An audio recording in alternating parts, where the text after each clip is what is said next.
Hello, this is Natsuya, and as you can see, I'm wearing a collar today. Oh my god, what is that? Yeah, so I channeled and I was supposed to put on my orange Victor sweater. So what's a Victor sweater? It is a sweater from freshman year in college of an artist who was depressed and sort of tortured that I met, who was one of the first people that I met freshman year of college. We talked about art, we talked about Van Gogh, we talked about Morrissey, we talked about goth, painting, the tragedies at his oil paints, stretching canvases, the archangel, or would you call him a demon, Samael, a lot of different things. But yeah, Victor meant a lot to me, and so this is a sweater that I've kept forever. It has no buttons on it, they all fell off. I tried to replace them with some shiny, silly goth thing, but that didn't really work very well. But I keep the sweater. I never wore it, so I haven't worn the sweater in a really long time. It's usually folded up in the back of a closet somewhere. But I channeled that I was supposed to put on the Victor sweater, so here we are.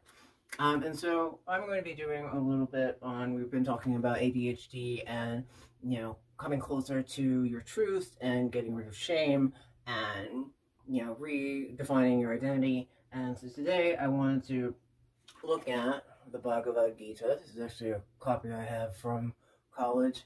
And we're going to look at 3 different passages in the Bhagavadgita, but in this video we're going to talk about heart. So you're going to see me put on silly glasses, which I usually don't put on, but the text is kind of small here, so we're going to do that. So let me see if I can find this. Okay, this is from the chapter Religion of Knowledge. Comprehend that all proceed by act, for knowing this, thou shalt be quit of doubt. The sacrifice which knowledge pays is better than great gifts, offered by wealth, since gifts worth, O my prince, lies in the mind which gives, the will that serves, and these are gained by reverence, by strong search, by humble heed of those who see the truth and teach it. Knowing truth, thy heart no more will ache with error, for the truth shalt know all things subdued to me, as thou to me. Yeah, so for some reason for the last, I don't know, week and a half, I've had this like Bhagavad-gita thing going on. And so I was kind of running around trying to figure out where is this book. I've had this forever, and it's like, I had a bunch of books, and it's just hiding somewhere. And I didn't find it until a couple of days ago. And, I've been literally just reading different passages in it. And so that passage, which talks about truth, and that's one of the key things, at least for me, that's important.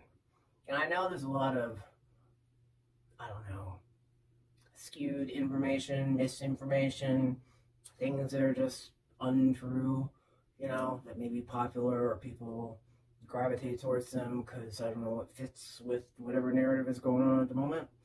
And sometimes what I find is that, I'm just a person, I'm not anything special, but the truth is very important to me, and it's something that, sometimes I end up upsetting people, because if the truth is the truth and it's, I don't know, mean, ugly, blunt,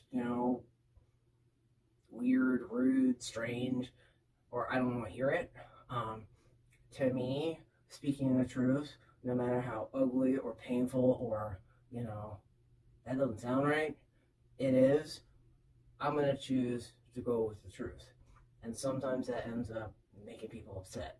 Or they want to put some whipped cream on it, and unicorns and rainbows and sprinkles and a pretty bow. I'm not going to do that. 2 and 2 is 4. It's always 4. It's not 5. It's not 6.5 on Thursday when it's raining in May when the tulips are out. No, 2 and 2 is 4. It's always 4. That's it. You can tell me that, the moon is made of cheese and the sky is pink. It's not. And then maybe if we're in a blood moon, and the moon is actually red because the rays of the sun, are being irradiated back because one planet is blocking another, you know, that's okay. It's a crimson moon. I got it. You know, that has meaning. But on a normal day, sky's blue. If you can see past the clouds, that's just it. That seems to upset people multiple times.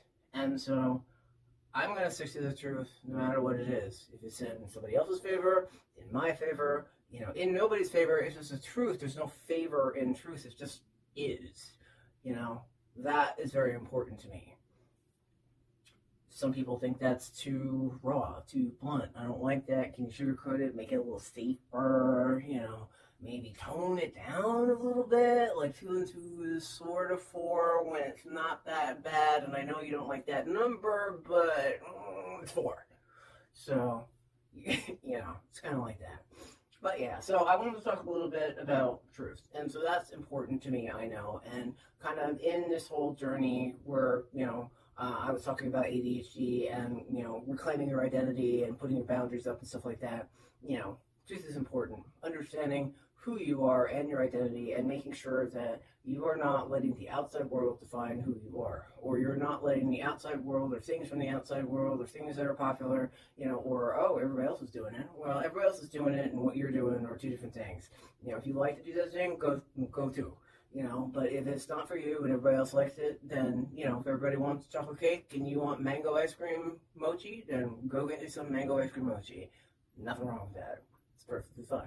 And even if somebody is going to think, oh, that's weird, or everybody else didn't say that, well, then be the unicorn. Be different. If you like your mango mochi, go eat it, and nobody can tell you that it's wrong. Because guess what? For you, it's the truth. The truth will set you free. And it will bring you closer to a place of becoming your best self. Peace.